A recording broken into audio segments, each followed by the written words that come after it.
যেমন যেমন এই তারিখ নির্ণয়ের জন্য আল্লাহ প্রদত্ত 12টি মাস আল্লাহ দিয়েছেন। এই 12টি মাস আমরা কিন্তু এখন আর গ্রহণ করি নাই। এখন আমরা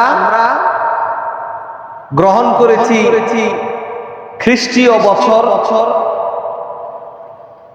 বাংলা নববর্ষ, বঙ্গাব্দ, বাংলাতে তারিখ গণনা, ইংরেজিতে তারিখ গণনা, এগুলোকে আমরা এখন ধারণ করেছি।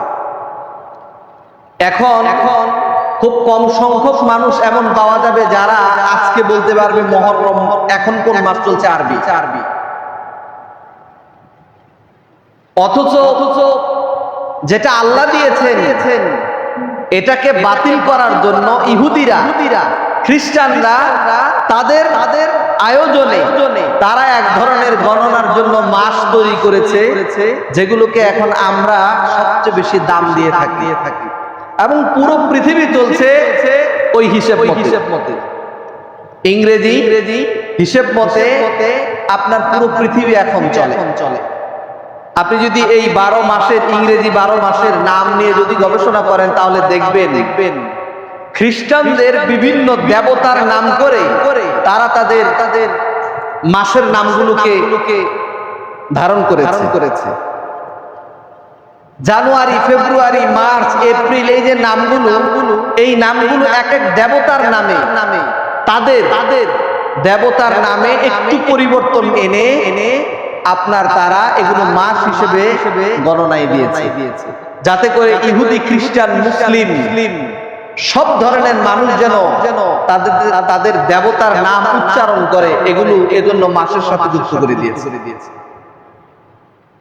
কথাটা শুনলে একটু অবাস্তব মনে হলেও গবেষণা কিন্তু তাই বলে।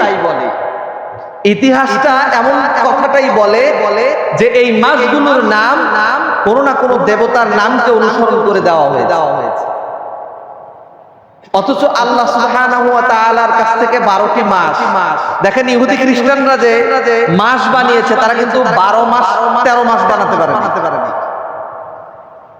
ইহুদি খ্রিস্টানরা ইংরেজি বছর গণনার জন্য তারা যে মাস নির্ধারণ করেছে এটা কিন্তু 12র বেশি তারা করে না।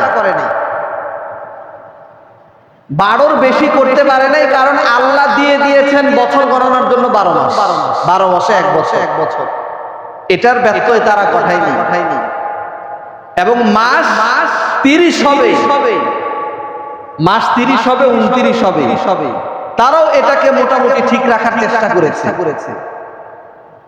এটা হলো ইসলামিক রেওয়াজ, ইসলামের বিধিবিধান যেন মানুষ না করতে পারে, এই জন্য আপনার এখানে হালকা কিছু পরিবর্তন করে মুসলিমরা যেন ইসলাম মানতে গিয়ে ধোকায় পড়ে, সময় মতো যেন করতে না পারে, এই জন্য এই অপচেষ্টাটা চালানো হয়েছে। এর ভিতরে আরেকটা হলো ইসলামের বিধান হলো বছর গণনার যে তারিখ, এই তারিখ পরিবর্তন হবে সূর্য ডুবা সাথে সম্পৃক্ত। আর ইংরেজি তারিখগুলো দেখেন আপনার পরিবর্তন হওয়ার সময় কখন রাত 12টা টু রাত 12। এখানে তারা পরিবর্তন এনেছে। এই পরিবর্তন আনার মাধ্যমে অনেক মানুষ ধোকায় পড়ে যাবে, ইসলামের বিধানটা আমি কোন দিন করব।